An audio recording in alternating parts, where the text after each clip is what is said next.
The warning. It was another blistering day in Lagos, and Cynthia was busy setting up her jewelry stand on a bustling Yaba street.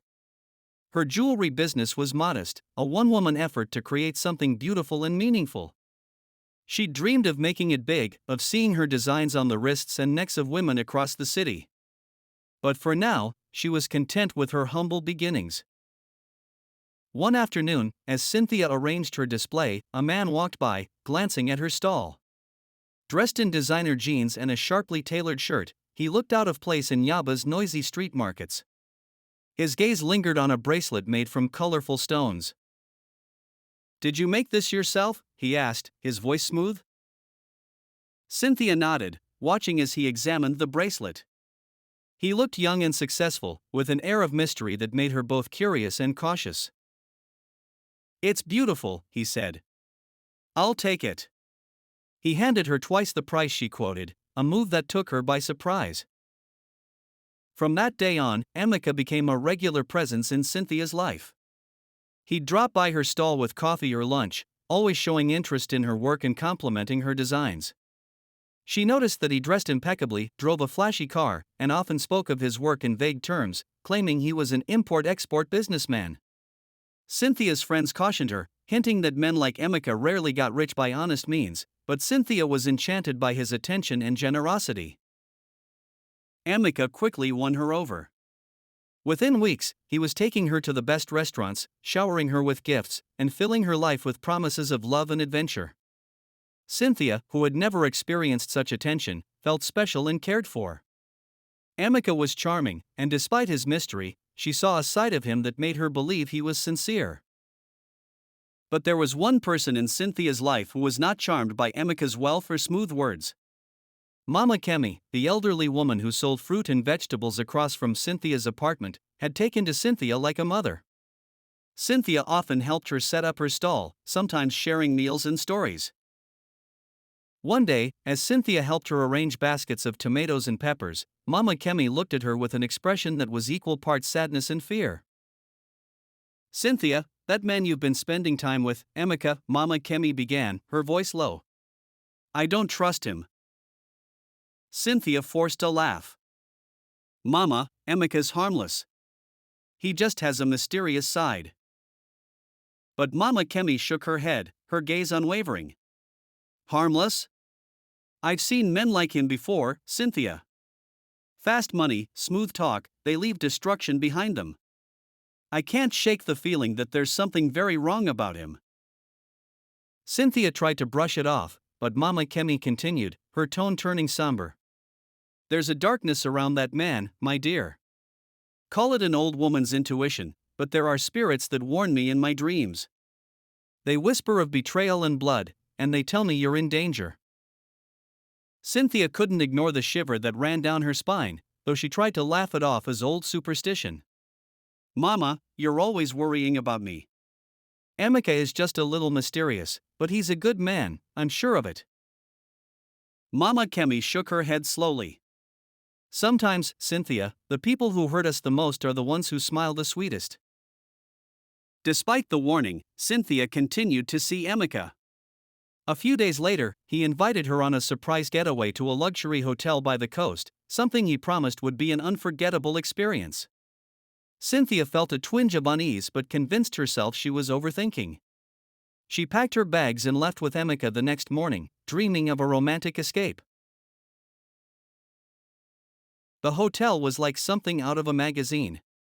Emeka had reserved the finest suite, with large windows facing the ocean, and a private terrace with soft lights twinkling over the waves. He greeted her with roses and champagne, setting the mood with an effortless charm that made her forget all her fears. The evening passed like a dream.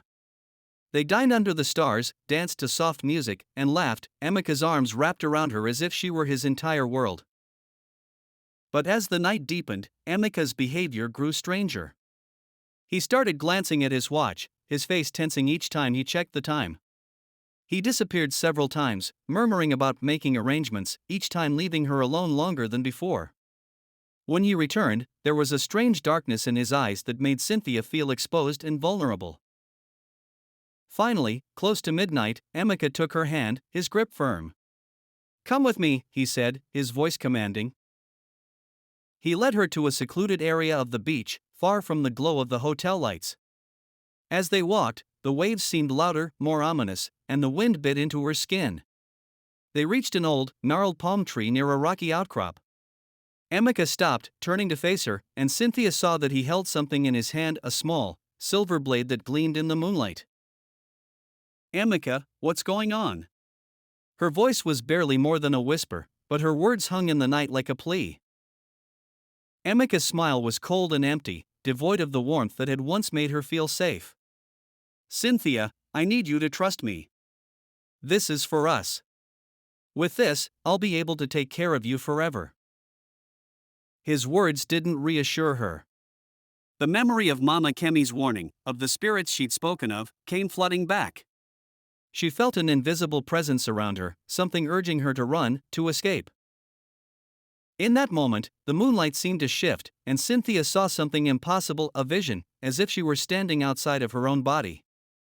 She saw herself trapped by Emeka's grip, saw the ritual he was about to perform, and saw his face twisted with greed and cruelty. The vision vanished in a flash, but it left her with a crystal-clear realization: Emeka intended to sacrifice her, using her as a tool to gain even more wealth. Desperate, she took a step back, the soft sand making it hard to gain any footing. Emeka's grip tightened, and his eyes grew colder. Cynthia, he said, his voice a warning. Don't make this harder than it has to be. A quiet voice echoed in her mind, familiar and reassuring. It was Mama Kemi's voice, telling her to run, urging her to find strength. The presence of Mama Kemi's spirit seemed to fill her with courage, and without a second thought, Cynthia twisted free from Emeka's grasp, stumbling backward. She kicked sand into his face and bolted down the beach, her bare feet digging into the sand as she ran with all her might. Behind her, Emeka shouted angrily, his footsteps thudding in the sand as he chased her. Cynthia could feel her heart pounding, fear and adrenaline pushing her forward. She sprinted toward the far end of the beach, veering off into a cluster of trees, hoping the shadows would hide her. As she ran deeper into the darkness, she heard Emeka's voice calling her name, taunting her with promises that she knew were lies. She hid behind a thick tree trunk, her breath coming in shallow gasps. She closed her eyes, praying for guidance, and in that moment, she felt a comforting warmth settle over her, a presence that seemed to wrap around her protectively. Mama Kemi's voice echoed softly in her mind, a final warning: remember, child, kindness is a shield. Summoning her last bit of strength, Cynthia slipped away from the trees, making her way back to the hotel. She burst into the lobby, collapsing in front of the night security guard, who immediately called the police. Cynthia, shaking, explained everything, and the guard assured her she was safe. They searched the beach, but Emeka had disappeared, leaving only footprints in the sand as evidence of his presence. The next morning, exhausted and traumatized, Cynthia returned to her apartment. She immediately went to see Mama Kemi, who had been waiting for her, a knowing, sad look in her eyes. "Mama, I should have listened," Cynthia whispered, tears streaming down her face. Mama Kemi gently took her hands, squeezing them tightly. "Some paths are hidden, my dear, but kindness always has a way of guiding us. Remember, greed blinds the heart, but goodness is a light that guides." Cynthia would never forget that night. The vision she'd experienced on the beach, combined with Mama Kemi's warnings, had saved her life. From then on, she devoted herself to her jewelry business, working honestly and embracing her life's true values. Moral lessons. 1. Greed leads to destruction. Emeka's unquenchable thirst for wealth led him down a dark path, destroying the lives of those who trusted him. 2. Kindness brings protection. Cynthia's bond with Mama Kemi, nurtured through small acts of kindness, ultimately became her shield in her darkest moment. 3. Listen to warnings and intuition. Cynthia's survival hinged on trusting her instincts and the warnings of those who cared for her. In life, intuition and wise counsel can be life-saving.